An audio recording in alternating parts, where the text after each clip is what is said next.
नमस्कार साथियों स्वागत है आपका the history bolt with Sandeep में। साथियों, लास्ट वीडियो में हमने राज्यपाल के बारे में पढ़ा था और हम लोग बेसिकली राजस्थान के संदर्भ में इन चीज़ों को पढ़ने वाले हैं। तो अभी हम राज्यपाल के पद से संबंधित जितने भी अनुच्छेद हैं उनकी चर्चा करेंगे। उसके बाद में हम राजस्थान के अन्य अलग अलग समय में जो भी व्यक्ति राज्यपाल के तौर पे रहे उनकी चर्चा करेंगे। तो हमने लास्ट वीडियो में पढ़ा था कि वर्तमान में राजस्थान के जो राज्यपाल हैं वो हैं हरिभाऊ किशनराव वागड़े और ये 45वें क्रम के राज्यपाल हैं। ठीक है। इसके अलावा हमने अनुच्छेदों की चर्चा की थी, जिसमें हमने आर्टिकल 153 यानी 153 को पढ़ा था, जिसमें बताया गया था कि भी राज्यपाल का एक पद होगा हर राज्य के अंदर। फिर अनुच्छेद 154 को पढ़ा था कि राज्य की समस्त कार्यपालिका शक्ति राज्यपाल में निहित होगी। राज्यपाल की नियुक्ति के बारे में अनुच्छेद 155 है और राज्यपाल की पदावधि के बारे में अनुच्छेद 156 है, जिसके बारे में हम चर्चा कर चुके हैं।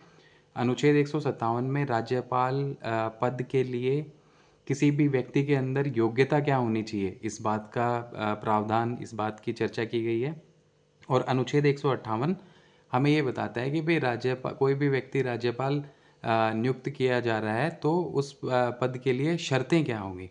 तो आज हम अनुच्छेद 159 से शुरुआत करेंगे और कुछ अन्य अनुच्छेदों के बारे में जानेंगे। तो साथियों, अनुच्छेद 159 यानी आर्टिकल 159 हमें क्या बताता है। तो इस आर्टिकल के अंदर राज्यपाल के द्वारा जो शपथ ली जाती है या जो प्रतिज्ञान लिया जाता है उसके बारे में लिखा गया है। अब इसमें क्या चीज़ बताई गई है वो सबसे इम्पोर्टेंट है कि पहली चीज़, राज्यपाल को शपथ दिलवाने का कार्य करेगा कौन। तो राज्यपाल को शपथ दिलवाने का कार्य करेगा उच्च न्यायालय, उस राज्य के उच्च न्यायालय के जो मुख्य न्यायाधीश होंगे वो। और अगर उस समय मुख्य न्यायाधीश उपस्थित नहीं है या किसी वजह से राज्य में उपस्थित नहीं है, कहीं बाहर गए हैं, तो क्या होगा, उनकी अनुपस्थिति में उस न्यायालय में जो सबसे वरिष्ठतम न्यायाधीश होंगे उनके समक्ष राज्यपाल जो है वो अपने पद की शपथ लेंगे या प्रतिज्ञान करेंगे। तो अनुच्छेद 159 में यही चीज़ लिखी है, राज्यपाल द्वारा शपथ या प्रतिज्ञान। प्रत्येक राज्यपाल या राज्यपाल के कृत्यों का निर्वहन करने वाला प्रत्येक व्यक्ति अपना पद ग्रहण करने से पहले राज्य के संबंध में अधिकारिता का प्रयोग करने वाले उच्च न्यायालय के मुख्य न्यायमूर्ति या उनकी अनुपस्थिति में उस न्यायालय के उपलब्ध वरिष्ठतम न्यायाधीश के समक्ष शपथ लेगा या प्रतिज्ञान करेगा। तो आर्टिकल 159 में बेसिकली क्लियर कट ये बात लिखी हुई है कि राज्यपाल को शपथ दिलवाने का कार्य करेगा कौन। ठीक है। तो वो करेंगे उस राज्य के हाईकोर्ट यानी उच्च न्यायालय के मुख्य न्यायाधीश। अब बात करते हैं हम आर्टिकल 161 की। आर्टिकल 161 क्या कहता है साथियों। तो आर्टिकल 161 ये बताता है कि किसी भी व्यक्ति को अगर कोई सजा हो गई है तो उस व्यक्ति की सजा को क्षमा करने का, उस व्यक्ति की सजा को कुछ समय के लिए पोस्टपोन करने का यानी प्रविलंबन करने का, या उस व्यक्ति की सजा को खत्म करने के लिए या उसके ऊपर रोक लगाने की शक्ति राज्यपाल में निहित है। यानी ये सारी की सारी पावर्स किसके पास में है, ये सारी की सारी पावर्स हैं गवर्नर के हाथ में। और ये सारी जानकारी हमें किस आर्टिकल से मिलती है। तो साथियों, ये जानकारी मिलती है हमें आर्टिकल 161 से। ठीक है। तो देख लेते हैं अनुच्छेद 161 में क्या है। अनुच्छेद 161 में बताया गया है, दोष सिद्ध ठहराए गए किसी व्यक्ति के दंड को क्षमा करने, उसका प्रविलंबन करने, विराम या परिहार करने की शक्ति राज्यपाल में निहित है। यानी दंड को क्षमा करने का अधिकार, उस सजा को कुछ समय के लिए पोस्टपोन करने का अधिकार, या उस सजा को खत्म करने का अधिकार, ये किसके किसके हाथ में है, तो उस राज्य के राज्यपाल के हाथ में है। लेकिन इंटरेस्टिंग बात यह है कि वो किसी भी व्यक्ति की फांसी की सजा को खत्म नहीं कर सकते हैं।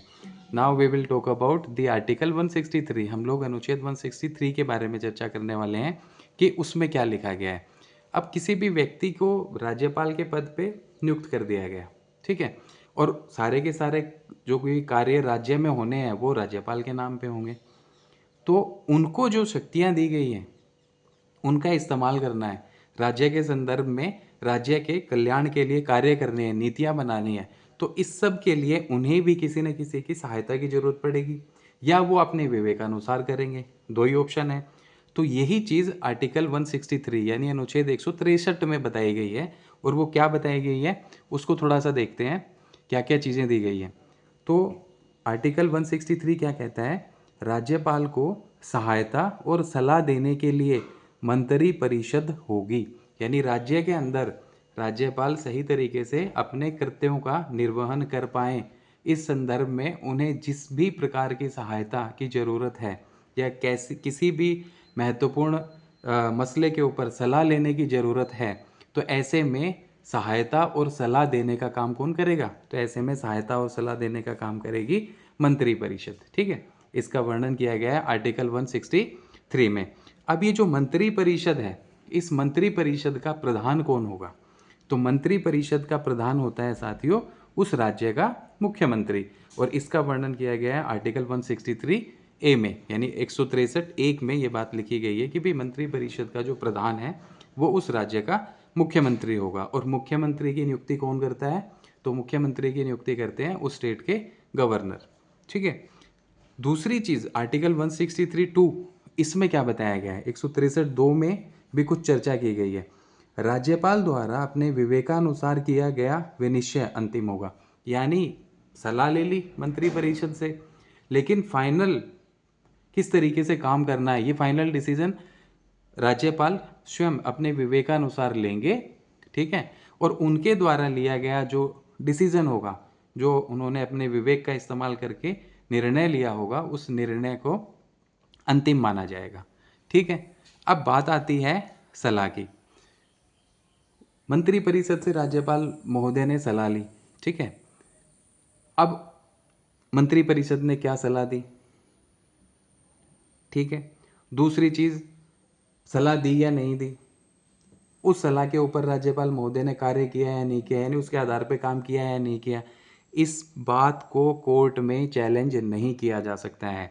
यानी इस प्रश्न की किसी भी न्यायालय में जांच नहीं की जाएगी कि क्या मंत्रियों ने राज्यपाल को कोई सलाह दी, और यदि दी है तो क्या सलाह दी है। इसका वर्णन किया गया है साथियों आर्टिकल 163 के पार्ट 3 में।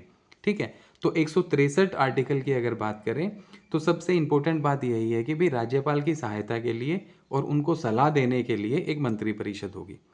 दूसरी चीज 163(1) में क्या कहा गया है कि इस मंत्री परिषद का जो प्रधान होगा वो उस राज्य का मुख्यमंत्री होगा, और इस मुख्यमंत्री की नियुक्ति राज्यपाल महोदय के द्वारा की जाएगी।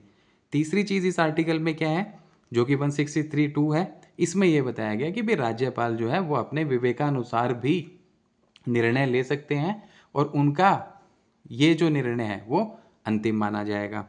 और 163 का पार्ट 3 क्या बताता है हमें कि मंत्री परिषद से क्या सलाह ली, उन्होंने क्या सलाह दी, क्या राज्यपाल ने कोई सलाह ली या नहीं ली, इस बात के लिए कोर्ट नहीं जा सकता है कोई भी व्यक्ति की। वे मंत्रियों से राज्यपाल ने क्या सलाह ली थी, उसके ऊपर क्या काम किया था, किस तरीके की सलाह थी, तो इन चीज़ों को कोर्ट के अंदर चैलेंज नहीं किया जा सकता है।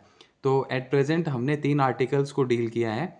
आर्टिकल 159 जो कि हमें ये बताता है कि भाई राज्यपाल महोदय को शपथ दिलवाने का कार्य कौन करेगा, तो उस राज्य का, जिस भी राज्य के वो राज्यपाल यानी गवर्नर हैं, तो उस राज्य के जो उच्च न्यायालय हैं, उस उच्च न्यायालय के जो मुख्य न्यायाधीश हैं वो उनको शपथ दिलवाएंगे। और अगर ये नहीं है किसी वजह से, तो इनकी गैर हाजिरी में, इनकी अनुपस्थिति में, इनके एब्सेंस में उस न्यायालय के जो सबसे सीनियर न्यायाधीश हैं वो शपथ दिलवाएंगे।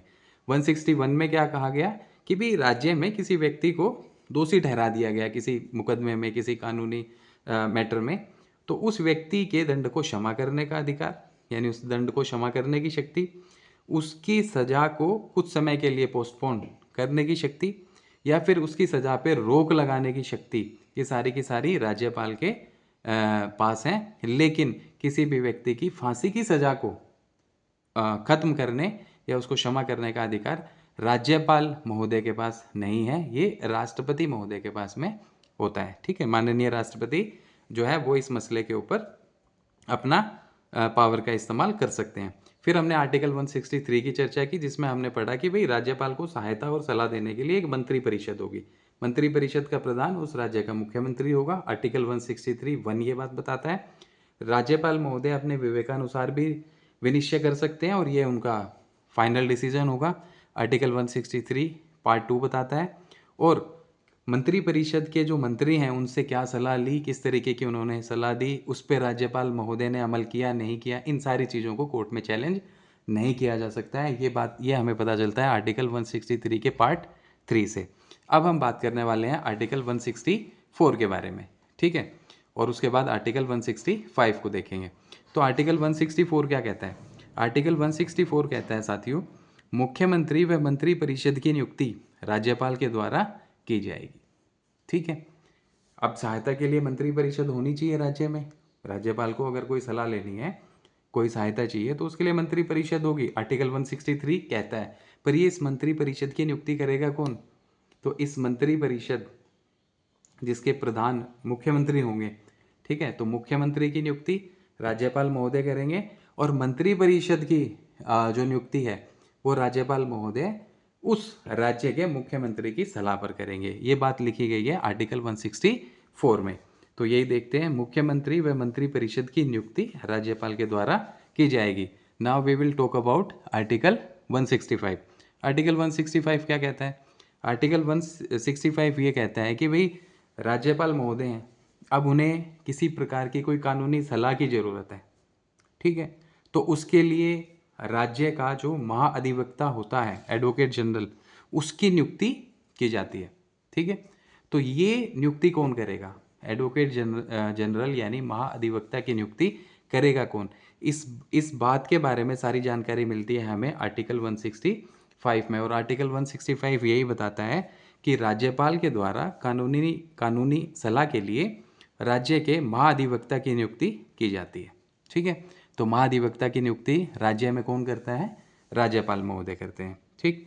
अब देखते हैं आर्टिकल 166। आर्टिकल 166 में एक सिंपल सी बात लिखी गई है कि राज्य के अंदर राज्य सरकार जो भी काम करेगी, ठीक है, वो सारे के सारे कार्य किसके नाम पे किए जाएंगे?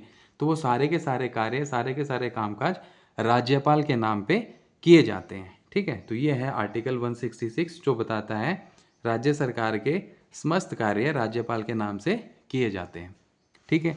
तो साथियों, हमने आर्टिकल 159, 161, 163, 164, 165 और 166 को डील किया है, ठीक। तो इस वीडियो में इतना ही। आशा करता हूँ मेरे द्वारा दी गई जो इन्फॉर्मेशन है वो आपको पसंद आई होगी। अगर आपको ये इन्फॉर्मेशन अच्छी लगी तो प्लीज़ इस वीडियो को लाइक करें, कमेंट करें और इसी प्रकार की अन्य वीडियोस को प्राप्त करने के लिए मेरे channel the history volt with Sandeep को सब्सक्राइब करके मुझे एक छोटा सा मोटिवेशन देने की कोशिश करें। Thank you.